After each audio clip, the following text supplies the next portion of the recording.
ये आ गई पहली टीम की वोट आ गई है। राहुल गांधी यानी Congress 50 seat, DMK 23 seat, Mamata Banerjee 22 seat, Nitish Kumar 16, Lalu Yadav 0, Akhilesh Yadav 3, RLD 0, Sharad Pawar 4 क्योंकि बाकी चले गए अजित पवार के साथ, और उद्धव 5।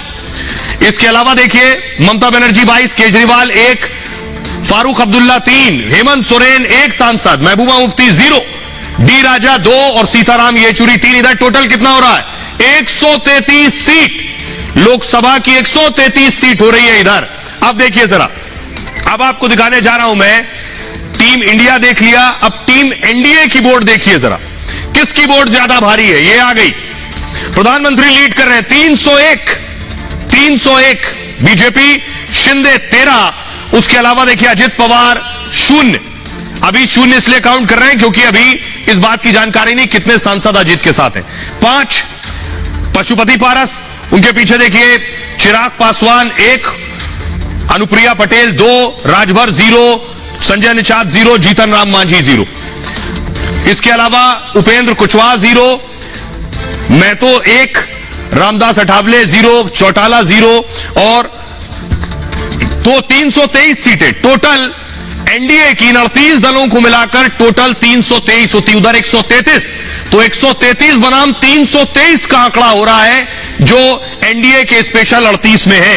आइए अब मैं आपको सुनवाने जा रहा हूं केसी वेणुगोपाल क्या कह रहे हैं और शहनवाज हुसैन।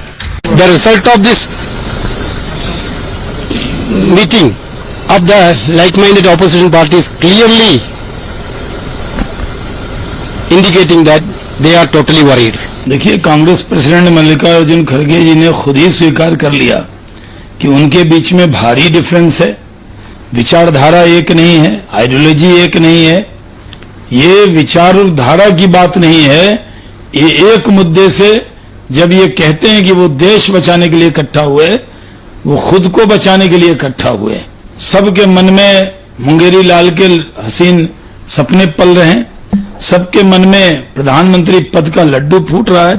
प्रधानमंत्री पद खाली नहीं है, हमारे साथ दल भी ज्यादा है, हमारे साथ जनता का दिल भी ज्यादा है।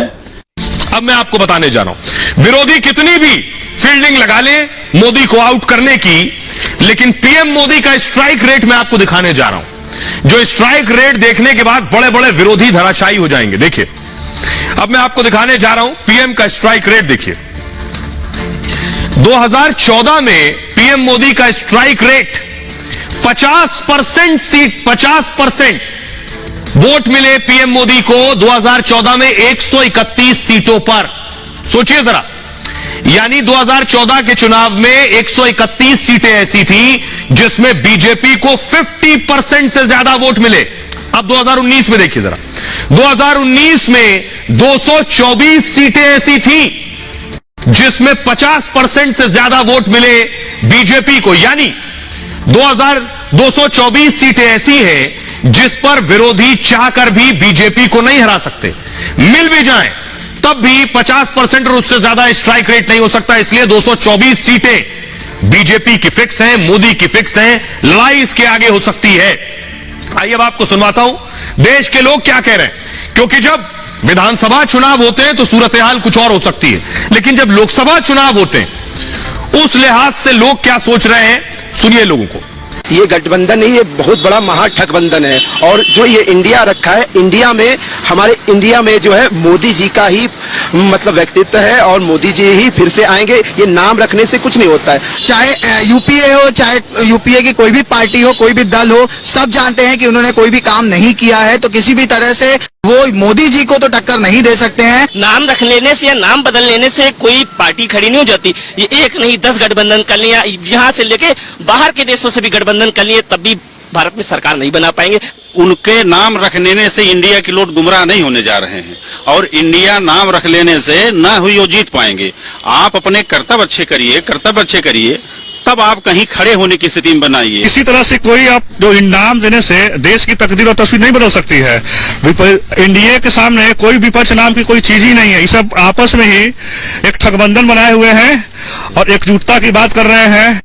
आइए अब मैं आपको बताता हूं, एक एक राज्य के हिसाब से मैं पीएम मोदी का स्ट्राइक रेट आपको बताने जा रहा हूं। जब पीएम मोदी खुद मैदान में उतरे तो अपने आप स्ट्राइक रेट 50% और प्लस पहुंच जाता है।